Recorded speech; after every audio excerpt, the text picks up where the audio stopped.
والصلاة والسلام علی رسول الکریم وأعوذ باللہ من الشیطان الرجیم بسم اللہ الرحمن الرحیم۔ پچھلی دفعہ ہم نے آیا نمبر 202 تک پڑھ لیا تھا اور آج ہم 203 آیا سے سٹارٹ کریں گے۔ ابھی جو کچھ اب تک ہم نے پڑھا ہے یہ حج کا مضمون ہے، اور حج کا مضمون اپنے اختتام تک پہنچ رہا ہے۔ ان آیات میں بڑی تفصیل کے ساتھ ہم نے دیکھا، اور یہ جو حج کا مرحلہ تھا، جو میں نے کہا کہ اصل آیات جو تھیں وہ یہاں سے شروع ہوتی ہیں 197 سے، اور جس میں کہا گیا تھا الحج اشہر معلومات، یہ معلوم اور معروف مہینوں کے نام ہیں، اور یہی مضمون ابھی تک ہم پڑھتے آ رہے تھے۔ اور آیا نمبر 202 تک جو ہے نا ہم نے دیکھ لیا تھا، پورا کا پورا مضمون پوری تفصیل کے ساتھ دیکھ لیا تھا، اور اس کی اب آخری آیا رہتی ہے، اس کو دیکھ لیتے ہیں اس مضمون کی۔ وہ یہ ہے کہ جب مزدلفہ میں رکے، اس کے بعد جو آخری پیراگراف پڑھا تھا وہ سٹارٹ ہوتا ہے فَإِذَا قَضَيْتُم مَنَاسِكَكُمْ فَاذْكُرُوا اللَّهَ كَذِكْرِ آبَاءَكُمْ أَوْ أَشَدَّ ذِكْرًا، یعنی یہ ایام تشریق ہیں، یعنی یہ کون سے دن ہیں؟ جو 11، 12 اور 13 ذوالحجہ یہ ایام ہیں، یہ ہم مینا میں گزارتے ہیں، اور وہاں پہ کیا کرنا ہے اس کے حوالے سے جو متعلقہ یہاں ہدایت دی گئی اس پورے پیراگراف کے اندر، اور اس کے بعد انہی آیات کے متعلق، یعنی جو پیچھے پورا پیراگراف گزرا ہے جو ایام تشریق کے حوالے سے ہے، جو مینا ہی میں گزارا جاتا ہے، اور وہاں پہ گزارنے کے ساتھ ساتھ روزانہ ایک خاص عمل ہے جو کیا جاتا ہے، کنکریاں ماری جاتی ہیں، جمرات جاتے ہیں، کنکریاں مارتے ہیں شیطانوں کو، اور پلرز ہیں وہاں پہ، اب میرا خیال ہے دیوار بنا دی گئی ہے وہاں پہ، اور ان کو کنکریاں ماری جاتی ہیں، اور اس کے بعد اسی سے متعلقہ ایک بات ہے جو بات سے بات نکلی، وہ بات ہے جو اگلی آیا کے اندر بیان کی جا رہی ہے، وَاذْكُرُوا اللَّهَ فِي أَيَّامٍ مَعْدُودَاتٍ۔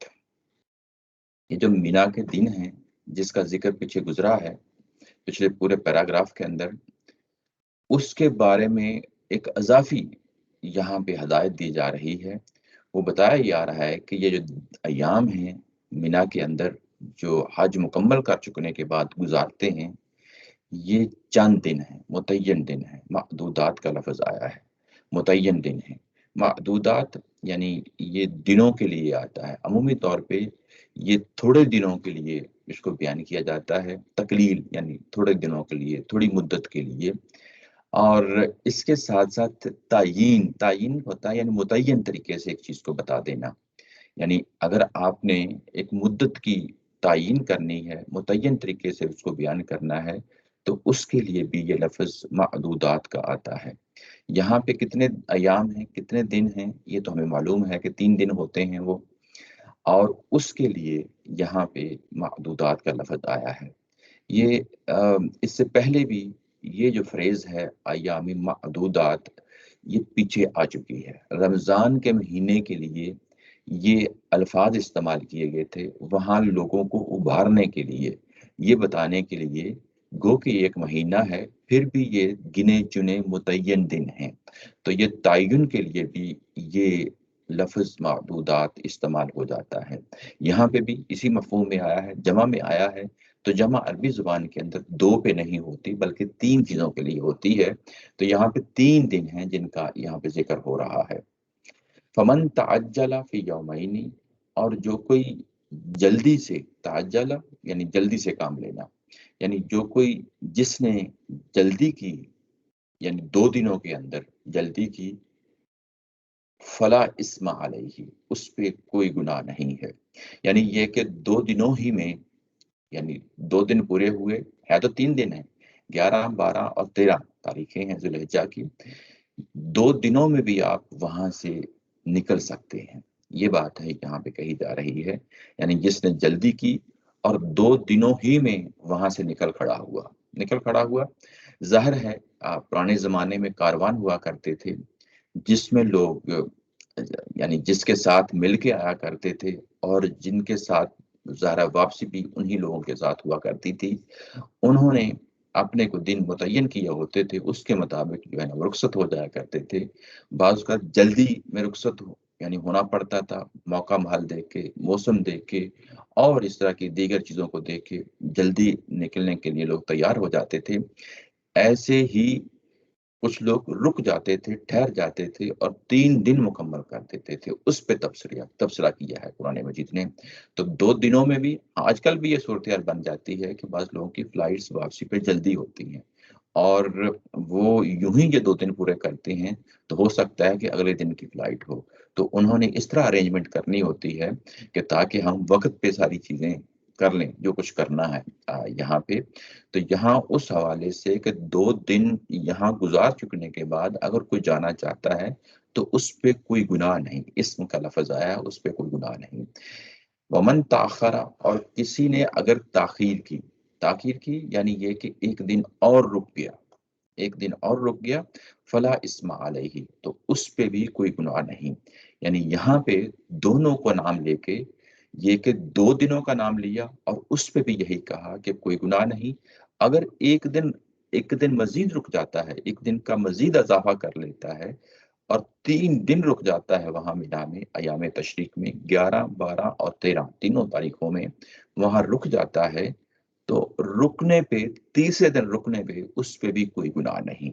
یعنی دونوں صورتوں کو بیان کرنے کے بعد کہا لمن اتقی، یہ اس کے لیے ہے جو اللہ سے ڈرتے ہیں۔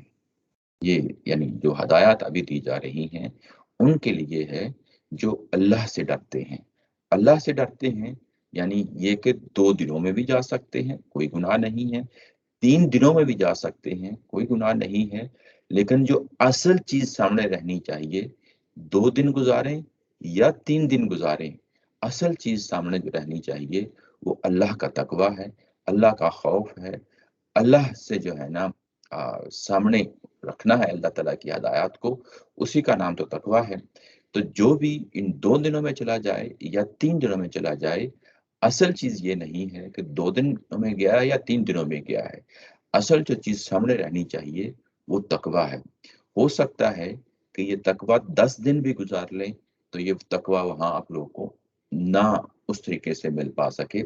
تو اصل چیز ہے جس پہ فوکس کرنا ہے، یعنی کہ جلد بازی میں بعض اوقات یہ ہوتا ہے کہ انسان یعنی جو دوڑ دھوپ ہوتی ہے اس میں بعض اوقات وہ دوڑ دھوپ جو ہے یعنی جلدی نکلنے کی، اس میں بعض چیزوں کو چھوڑ دیتا ہے، اور اصل چیز جس پہ زور دینا ہے وہ ڈسپلن ہے، وہ جو رسم ہے اس پہ زیادہ زور نہیں ہے۔ یعنی رسم یہ کہ 2 دن بھی رکا جا سکتا ہے، 3 دن بھی رکا جا سکتا ہے، اس میں کوئی حرج کی بات نہیں ہے۔ یعنی بات جو چیز جو کہی جا رہی ہے، وہ فوکس جو ہے جس پہ ہونا چاہیے انسانوں کا، حاجیوں کا، وہ یہ ہے کہ تقوی ہو، اس میں کوئی آپ سے کوئی کوتاہی نہ ہو جائے، کوئی غفلت نہ ہو جائے، کوئی دنیا داری کا کوئی معاملہ نہ ہو جائے۔ یعنی انسان ہوتا یہ ہے کہ جلد بازی میں بعض اوقات ایسی چیز کر بیٹھتا ہے جس سے پورا کا پورا عمل جو ہے نا اکارت چلا جاتا ہے۔ اس چیز سے باز آنا ہے، اس چیز سے رکنا ہے۔ یعنی اللہ تعالیٰ کی ذات جو ہے وہ یہ دیکھنا چاہتی ہے کہ انسان کس قدر ڈسپلن کا شکار ہوا ہے، یعنی کس قدر ڈسپلن میں آیا ہے، کس قدر اس نے اپنا تزکیہ کیا ہے، کیا وہ جلد بازی کے مقامات میں بھی جو ہے نا وہ تحمل سے کام لیتا ہے، صبر سے کام لیتا ہے، اللہ کے تقوی کو جو ہے نا وہ سامنے رکھتا ہے۔ اسی طریقے سے 3 دن رک جاتا ہے تو اس میں بھی اس کی کوئی گھبراہٹ نہیں ہونی چاہیے، کوئی پریشانی نہیں ہونی چاہیے، اللہ کے توکل کے ساتھ جو ہے نا معاملات کو نمٹانا چاہیے۔ اصل چیز یہی ہے کہ توقع جو ہے نا وہ قائم رہے۔ پیچھے آیا جو ہم نے آیت البر جس کو ہم کہتے ہیں، وہاں پہ یہ پڑھا ہے پیچھے کہ اصل چیز جو ہے وہ رسم نہیں ہے، ریچولز نہیں ہے عبادات کی، وہ اپنی جگہ ظاہر ہے کہ جس طریقے سے یعنی وہ اللہ کے رسول نے بیان کی ہیں، اللہ تعالیٰ کی ذات نے بیان کی ہیں، دکھائی ہیں، کر کے دکھائی ہیں، اپنی سنت قائم کی ہے، ویسے ہی عطا کرنا ہے، اس میں کوئی شک نہیں ہے۔ لیکن اصل ہدف جو ہے ان عبادات کے بعد جو ٹارگٹ جس پہ ہماری نظر رہنی چاہیے وہ تقوی ہے۔ یہی چیز ہے جو ہم یہاں پہ دیکھ رہے ہیں۔ یہ جو تبصرہ کیوں کیا؟ کیونکہ یہ پہلے سے چلی ہوئی ایک جو ہے نا رسم تھی، جو چلی آ رہی تھی۔ حضرت ابراہیم علیہ السلام کے زمانے سے لوگ 2 دن بھی وہاں رک جاتے تھے، بعض اوقات 3 دن بھی رک جاتے تھے۔ تو لوگوں کے ساتھ معاملہ یہ ہوتا ہے کہ وہ جب دین بیان کر دیا جاتا ہے تو وہ چاہتے ہیں کہ اس میں نہ کمی ہو نہ کوئی اضافہ ہو۔ تو یہ جو رسم ہے، یہ جو 2 دن رک کے چلے جانا یا 3 دنوں میں چلے جانا، یہ صدیوں پرانی رسم تھی، ابراہیم علیہ السلام سے جاری و ساری تھی۔ ان کے ہاں یہ کوئی کنفیوژن ہو سکتی تھی کہ یہ اس کے بارے میں کیا جو ہے نا قرآن یا اسلام اس کے بارے میں کیا کہتا ہے۔ تو وہ پہلو ہے یہاں پہ جو اللہ تعالیٰ کی ذات نے بیان کیا ہے کہ جو یہ جو رسم ہے اس میں 2 دنوں میں بھی کوئی حرج نہیں ہے، 3 دنوں میں نہیں ہے، لیکن اصل ٹارگٹ جو ہے وہ رسم اٹ سیلف نہیں ہے، بلکہ جس چیز پہ نظر رہنی چاہیے وہ تقوی ہے۔ وَعْلَمُوا، اچھا اس کے بعد کہا ہے وَاتَّقُوا اللَّهَ۔ یہاں پہ اگر آپ دیکھیں تو پھر جو ہے نا سیکنڈ پرسن آ گیا ہے۔ پیچھے جتنے بھی جو ہم پڑھتے آ رہے ہیں پچھلے پیراگراف میں اور یہاں پہ بھی، اور یہاں اس آیا کا آغاز بھی اگر آپ دیکھیں تو سیکنڈ پرسن سے ہے، یعنی اللہ تعالیٰ کی ذات براہ راست مسلمانوں سے خطاب کر رہی ہے۔ وہ کہہ رہی ہے وَاذْكُرُوا اللَّهَ فِي أَيَّامٍ مَّعْدُودَاتٍ۔ یہ سیکنڈ پرسن کو جو مخاطب ہے، جو ٹارگٹ ہے، جو آڈینس ہے، وہ سامنے ہے، وہ مسلمان ہیں جن کو یہ بات کہی جا رہی ہے۔ اس کے بعد فمن تعجل، یہ تھرڈ پرسن میں چلا گیا ہے، یعنی تھرڈ پرسن میں کہ جو کوئی جلدی کرے۔ اور جب یہ یعنی فکرہ جو ہے، جملہ جو ہے آیا لمن اتقا، یہ وہاں تک تھرڈ پرسن ہے۔ اس کے بعد واتقوا اللہ، پھر جو ہے نا یہ سیکنڈ پرسن پہ آ گیا ہے، یعنی جو بات وذکر اللہ فی ایام معدودات میں جو سیکنڈ پرسن آڈینس تھا وہی یہاں پہ دوبارہ آ گیا ہے۔ یہاں تھوڑی سی پھر کنفیوژن ہوتی ہے کہ اچھا پھر اس کا کیا مطلب ہے دوسری دفعہ لانے کا۔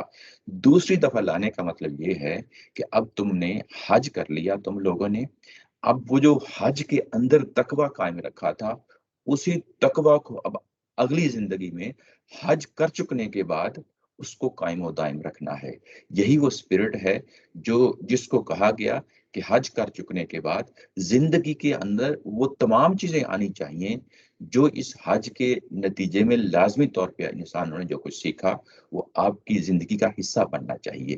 یہی چیز ہے جس کا یہاں پہ میسج دیا جا رہا ہے کہ اس کے بعد پھر اسی تقوی کو اختیار کیے رکھنا، پوری زندگی اختیار کیے رکھنا۔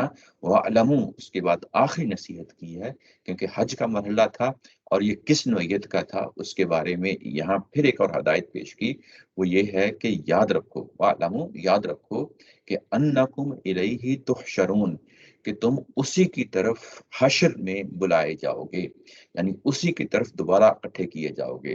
حشرہ کا معنی ہوتا ہے اکٹھا کرنا، ایک جگہ اکٹھا کرنا۔